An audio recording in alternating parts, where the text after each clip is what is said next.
Olá, meus amados, que a graça e a paz de Cristo Jesus seja sobre a sua vida. Nós estamos aqui para darmos sequência ao estudo da carta de Paulo aos Romanos. Hoje nós vamos estar dando sequência com o capítulo 8, do verso 18 em diante. No estudo passado, nós concluímos falando que para aqueles que foram libertos por Cristo Jesus, não há mais condenação.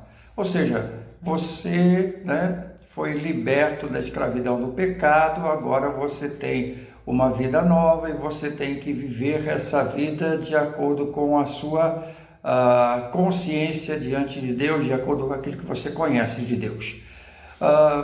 E por fim, nós falamos também sobre a mentalidade que uma pessoa pode ter. A mentalidade, a sua mente pode estar voltada para as coisas da carne, das suas próprias vontades, do seu próprio querer, e estas coisas conduzem, levam o homem à escravidão do pecado. Ou a pessoa pode ter a sua mente voltada para as coisas do Espírito. E isto a conduz à busca da vontade de Deus, do querer de Deus, de um relacionamento com Deus, e isto o conduz a uma vivência da vida nova e de experiências de uma vida nova. Concluímos então assim o estudo passado. Hoje o apóstolo Paulo continua no capítulo 8, a partir do verso 18, nos falando algo que é vivencial na minha vida e na tua vida. Olha só o que ele nos fala no verso 18. Considero que os nossos sofrimentos atuais não podem ser comparados com a glória que em nós será revelada. O apóstolo Paulo, ele aqui nos alerta e nos deixa claro que apesar de você e eu, apesar de nós sermos libertos, lavados, limpos por meio do sangue de Cristo Jesus, fomos libertos da escravidão do pecado, nós temos uma vida nova e devemos estar andando na busca da vivência dessa vida nova em todas as áreas da nossa vida. Contudo, isso não nos isenta da tribulação, do sofrimento.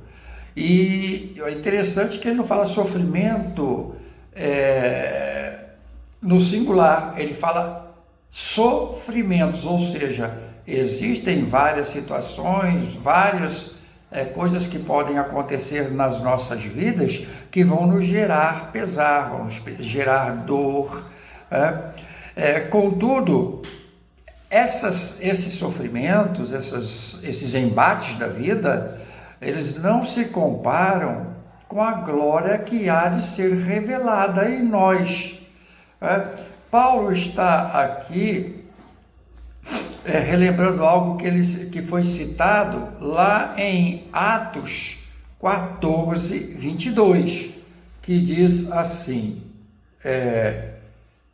fortalecendo os discípulos e encorajando-os a permanecer na fé, dizendo: é necessário que passemos por muitas tribulações para entrarmos no reino de Deus. Quem está falando isso? O apóstolo Paulo. Lá nas suas viagens missionárias, como nós estudamos anteriormente. Então, queridos, o apóstolo Paulo está relembrando, olha, o homem de Deus, a mulher de Deus, vai passar por tribulações, vão enfrentar situações adversas. O cristão, queridos, ele não é um masoquista, ele não vive a busca do sofrimento, ele não vive a busca de peso sobre a sua vida, embora isso em momentos acontecem. E o sofrimento na vida do cristão tem uma função pedagógica, né? Falava, pastor, o que o senhor está querendo dizer? Bom, qual é a função pedagógica do sofrimento, né? Nós sabemos, né, e isso é conhecido por toda a cristandade, que o sofrimento nos conduz a buscar a Deus, né? O cristão verdadeiro, quando passa por uma luta, ele não se distancia de Deus, ele busca mais a Deus. Então, para o cristão que busca viver essa vida nova, quando ele passa por uma tribulação, por um sofrimento, por um pesado, ele busca mais a Deus. Ele busca depender de Deus. Ele quer saber o que é que Deus tem como orientação para que ele possa vencer aquela luta que ele está enfrentando. Então, tem essa função pedagógica, né, de nos aproximar de Deus. A dor, o sofrimento, não tem essa função. Mas também tem uma outra função pedagógica. Qual é a função pedagógica? A outra nos aproxima de outros seres humanos. Se eu estou passando por uma dor, por um sofrimento, o outro está passando, isso cria um clima de solidariedade, de aproximação entre as pessoas, para que elas se ajudem, cooperem umas com as outras. Isto também, a função do sofrimento tem um cunho pedagógico no sentido de unir o povo de Deus em função da busca comum, né? De uma dependência, de uma orientação e de uma vitória sobre aquela luta comum que estão enfrentando. Então isso une, aproxima pessoas, né? Sobretudo une e aproxima os filhos de Deus. E também nos ensina a seriedade e o peso do pecado, né? Outra situação pedagógica da tribulação. Nós aprendemos através da dor, do sofrimento e da perseguição e das tribulações em geral, a seriedade que o pecado, com que nós devemos tratar o pecado e o peso que o pecado tem. Por quê? Nós vemos as consequências, vemos o peso. Então, quando Deus fala para não fazer mal contra o próximo, porque isso acaba voltando para nós mesmos, né?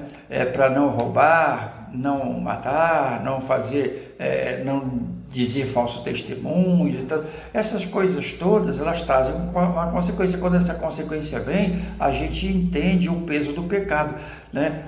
São as consequências, as tribulações, o peso que vem em função de uma desobediência. Então nós começamos a entender profundamente o peso do pecado e então a gente não deseja passar mais por aquele caminho, porque aquele caminho não é bom, né? Então a dor e o sofrimento nos tem essa face positiva, né? O texto continua e nos fala algo interessante, surpreendente, no verso 19, diz assim: a natureza criada aguarda com grande expectativa que os filhos de Deus sejam revelados. Muito, muito interessante isso. A natureza aguarda com grande expectativa a revelação dos filhos de Deus. A natureza aqui que nós estamos falando é a natureza, toda a natureza, né? A natureza inanimada e a natureza animada. Então, o que acontece? Essa natureza, ela aguarda a libertação, né? Ou a manifestação dos filhos de Deus, né? É interessante isso. A natureza está ali esperando, ela está olhando o desenvolvimento da história. Ela parece que ela está como espectadora, aguardando, porque algo vai acontecer que vai gerar benefício para ela, e ela está aguardando com ansiedade, com grande expectativa, um acontecimento. E qual é esse acontecimento? A revelação dos filhos de Deus. Ela está aguardando esse momento, ansiosa, né, ali, porque isso vai gerar algo novo. E isso ela está aguardando. O verso 21 diz assim, desse mesmo texto que nós estamos vendo em Romanos 8, de que a própria natureza criada será liberta da escravidão, da decadência em que encontra, recebendo gloriosa liberdade dos filhos de Deus. É muito interessante isto, né? A natureza vai acontecer algo, né? Que é essa revelação dos filhos de Deus, vai gerar algo para a própria natureza. E o que vai gerar para a natureza? A sua libertação da escravidão e da decadência. Nós olhamos hoje para a natureza, a natureza ela está sendo destruída, e isso no mundo inteiro, mas vamos pensar aqui no nosso país, na Amazônia e tal, quantas coisas, né? A nossa fauna, a nossa flora toda destruída em função da ganância do homem, em função da exploração que o homem tem feito, e a natureza está refém disso. Mas um dia ela vai ser liberta, de toda essa escravidão e destruição, né? Essa natureza vai ser, e isto vai acontecer quando os homens, os filhos de Deus, forem revelados. Vamos lembrar lá de Gênesis, né? Deus criou todas as coisas e por fim criou o homem e a mulher. Pegou todas essas coisas criadas e entregou na mão do homem e da mulher. E disse a esse homem e essa mulher que eles deviam cuidar de tudo. Então estava entregue nas mãos dos homens. Quando este homem, esta mulher, sujeitou-se a Satanás, acolhendo a proposta dele, ele se tornou escravo de Satanás, né? E por isso que Jesus Cristo veio, para nos libertar da escravidão, do pecado, etc. Então, o homem tornou-se escravo. E a natureza que foi entregue nas mãos deste homem, desta mulher, também ficaram escravizados. Também estão sujeitos às coisas, né, deste mundo. Está entregue. Por quê? Porque com legalidade o homem entregou-se, né, sujeitou-se a Satanás. Consequentemente, a natureza que estava sob o seu domínio passou também a estar sob o domínio de Satanás. E então, a natureza, ela aguarda com expectativa, e grande expectativa, a revelação dos filhos de Deus. Porque ela vai ser também liberta, ela também vai ser tirada debaixo desse opróbrio, dessa destruição, dessa miséria e desta escravidão que o homem não apenas se meteu e meteu toda a natureza. O texto vai mais adiante, e lá no verso 23 nós lemos assim: e não só isto, mas nós mesmos, que temos os primeiros frutos do Espírito, gememos interiormente, esperando ansiosamente nossa adoção como filhos, a redenção do nosso corpo. Aqui, quando está falando os primeiros frutos, isso significa o quê? Nós fomos libertos da nossa mente da escravidão. Por quê? Porque um dia cremos em Cristo Jesus, mas o nosso corpo ainda é o mesmo, não é? O nosso corpo ainda nos limita, e o nosso corpo guerreia com a nossa mente, porque o nosso corpo deseja o que é mal, deseja aquilo que lhe proporciona prazer. Por isso, existe uma grande guerra dentro de nós nessa questão. Nós sabemos com a mente que nós somos filhos de Deus, nós sabemos com a mente que devemos obedecer a Deus, mas o nosso corpo nos impulsiona para um caminho inverso.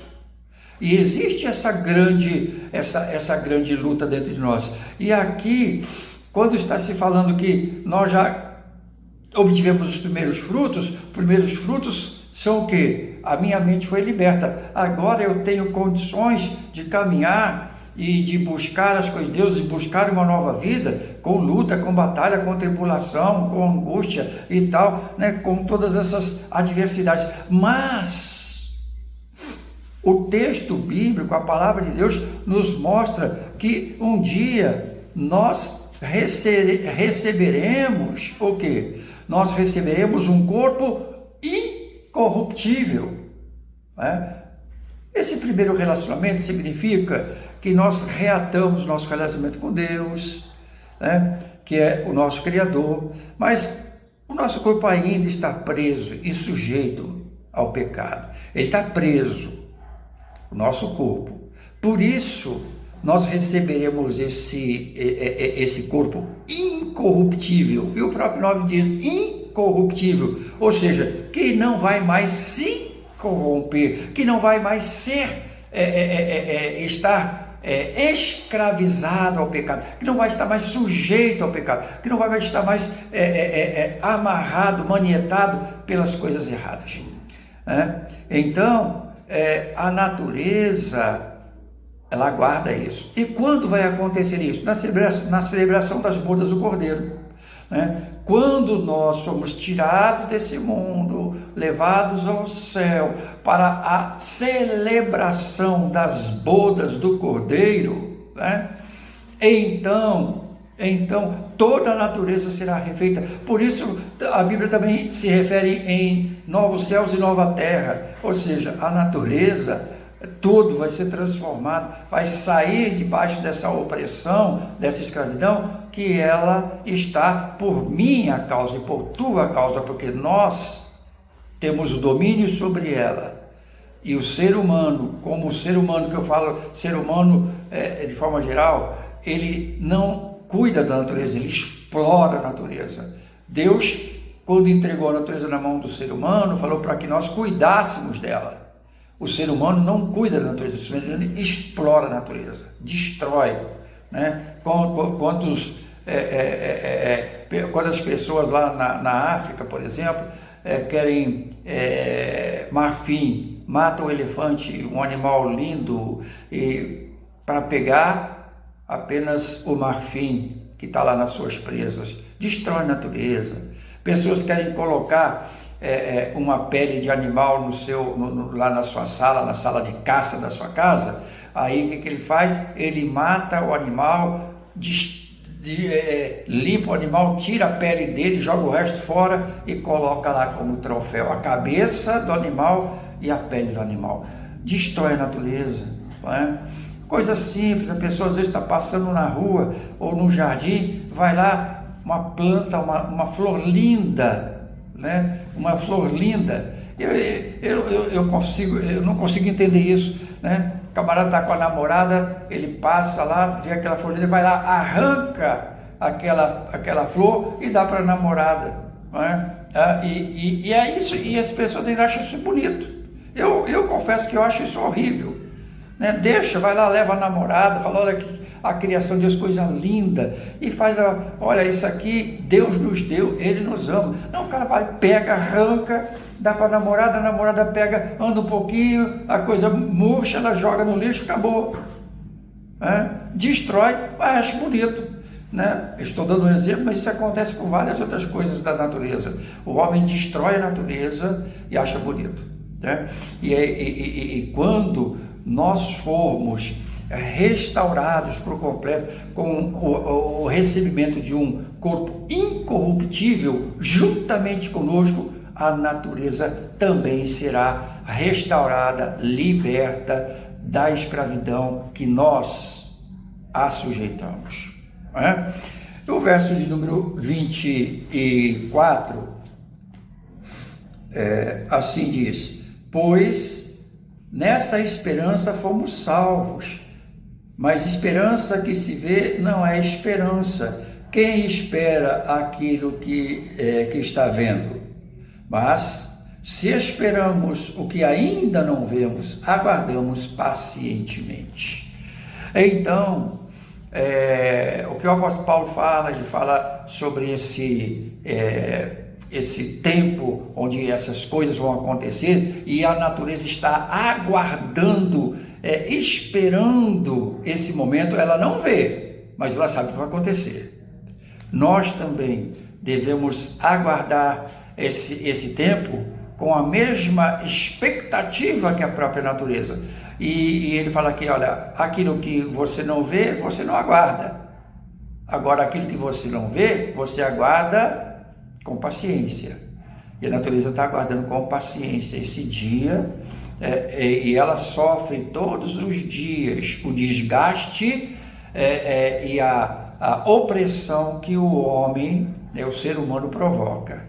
E nós, homens, seres humanos, homens e mulheres, devemos também aguardar com expectativa esse dia onde nós seremos levados para as bodas do Cordeiro, onde seremos então transformados em nosso corpo. Aí esse corpo não vai mais ser esse corpo, vai ser um outro revestimento cheio de incorruptibilidade, ou seja, protegido, blindado contra o pecado, né? E aí então seremos completamente libertos. Agora, enquanto esse dia não chega, né, nós devemos viver a nossa nova vida, né? Sabemos que o Espírito Santo nos assiste em nossas lutas, né? O verso de número 26 diz: da mesma forma, o Espírito nos ajuda em nossa fraqueza, pois não sabemos orar, mas o próprio Espírito intercede por nós com gemidos inexprimíveis. Nós devemos viver essa nossa nova vida, sabendo que experimentamos muitas lutas, muitas batalhas, muitas adversidades, até aquele dia onde nós seremos levados ao céu para as bodas do Cordeiro e receberemos então um corpo novo, né, um corpo incorruptível. Então nós devemos aguardar esse tempo onde vamos estar eternamente com o Senhor Deus nos céus. Mas enquanto isso não acontece, nós temos essa nova vida para irmos vivendo. Uma nova vida porque fomos libertos na nossa mente da escravidão do pecado completa. Hoje nós estamos sujeitos ao pecado, mas não somos mais escravos dele. Isso depende daquilo que, como eu lido com isso na minha mente, porque o meu corpo pede uma coisa, mas quem comanda é a minha mente. Se minha mente abrir espaço, aquilo que comanda ainda o meu corpo se manifesta e obtém vitória. Mas se a minha mente for ligada às coisas de Deus e à busca dessa nova vida, eu consigo, apesar da luta interna, vencer e cumprir com a vontade de Deus. E então, quando nós temos essa luta, o próprio texto aqui fala que o Espírito Santo, que mora em mim e você, porque nós somos a habitação do Espírito Santo de Deus, ele intercede por nós. com gemidos inexprimíveis, ou seja, o Espírito Santo que em nós habita, ele sabe as nossas lutas, ele sabe as nossas limitações, ele nos conhece e ele intercede com gemidos inexprimíveis, ou seja, não tem como explicar, mas ele está diante do Pai, clamando em nosso favor, intercedendo por nós, para que nós sejamos curados, libertos, guardados, supridos. Ele intercede de maneira inexplicável por mim e por você. E o texto 27 diz assim, o verso 27 diz: e aquele que sonda os corações conhece a intenção do Espírito, porque o Espírito intercede pelos santos de acordo com a vontade de Deus. Muito interessante esse texto, e com ele nós vamos, com esse verso, com ele nós vamos concluir o nosso estudo de hoje. O texto fala que o Espírito intercede porque ele conhece a vontade de Deus para nós, não é? E o Espírito, ele intercede por nós de acordo com a vontade de Deus. O que o Espírito está fazendo é interceder e clamar a Deus para que a vontade que Deus tem para mim e para você se cumpra. Né? Por isso ele intercede. Por isso o texto fala, intercede por nós de acordo com a vontade de Deus. Ele intercede para que aquilo que Deus tem preparado para mim e para você aconteça nas suas vidas. Então, nós temos o grande privilégio de termos o Espírito Santo, Deus intercedendo por mim e por você, para que a vontade do Pai se estabeleça e a vontade de Deus aconteça na minha vida. Eu preciso estar com a minha mente aberta e ligada às coisas de Deus para entender isto, para viver isto. A própria natureza, ela está aguardando a vitória da minha vida, da tua vida, porque a minha vitória, a tua vitória será a vitória dela. Ela vai ser liberta, ela vai ser tirada da escravidão que vive. Então, queridos, eu quero concluir esse estudo dizendo a você que nós enfrentamos sofrimentos, sim, mas esses sofrimentos têm uma função pedagógica na minha vida e na tua vida.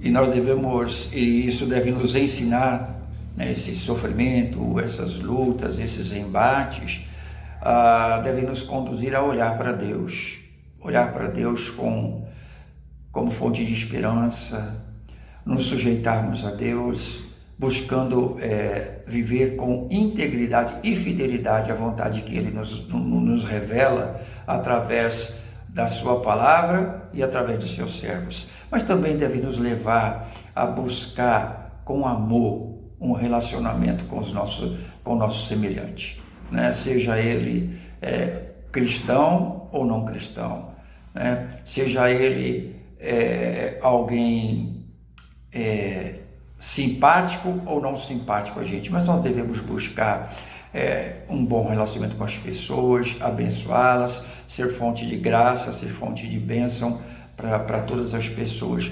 Para isso que Deus nos chamou, para sermos sal da terra e luz do mundo, né? Abençoar pessoas e dar gosto à vida delas.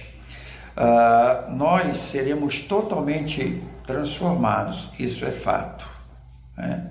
Seremos totalmente libertos do pecado, isso é fato. Quando recebemos o nosso corpo incorruptível, isso acontecerá, mas isto vai ser no tempo de Deus, na hora de Deus, quando Ele decidir fazer as bodas do Cordeiro. Toda a natureza, ela está aguardando esse tempo com muita expectativa, porque ela também será liberta da escravidão e da destruição que ela vem sofrendo. Que eu e você, meu irmão, minha irmã, saibamos viver a nossa vida cristã, abençoando pessoas. Nós não estamos nesse mundo para qualquer outro motivo. Nós não estamos nesse mundo para obtermos sucesso, embora Deus possa nos dar sucesso. Nós não estamos aqui nesse mundo para sermos agradados, embora vez por outra possamos ser agradados. Não estamos nesse mundo para desfrutarmos das coisas desse mundo, embora possamos desfrutar. Nós estamos nesse mundo para abençoar vidas, para sermos homens e mulheres que tragam à vida dos nossos semelhantes o entendimento de quem é Deus. Essa é a nossa função básica. Outras coisas podem acontecer, mas isso é o básico. E nós não podemos fugir das coisas básicas que Deus estabeleceu para mim e para você. Amém? Vamos orar. Pai querido, eu quero te louvar e te agradecer por poder estar com os meus irmãos nessa oportunidade. Que o Senhor, Deus, nos leve a entender que somos homens e mulheres lavados e remidos pelo sangue de Cristo Jesus, e através disso nós recebemos a salvação, uma vida nova. Que nós saibamos viver essa vida nova de tal forma que venhamos a ser verdadeiramente sal da terra e luz do mundo, trazendo a outros a liberdade e a oportunidade de salvação. Que o Senhor nos leve a termos palavras abençoadas, que nós, ao levantarmos as nossas mãos, levantemos mãos santas, que coloquemos as nossas mãos sobre a vida de pessoas para abençoá-las, para trazer palavra de amor, de carinho, de libertação, de cura e de salvação que vem da tua parte. Ó Deus, nos ajude a enfrentarmos todas as lutas que tivermos que enfrentar, não reclamando, mas sabendo que o Senhor nos supre em cada uma delas e saindo delas vencedores por meio de Cristo Jesus. Clamamos essas bênçãos ao Senhor no nome de Jesus. Amém. Que Deus nos abençoe e te espero na próxima quinta-feira, em nome de Jesus.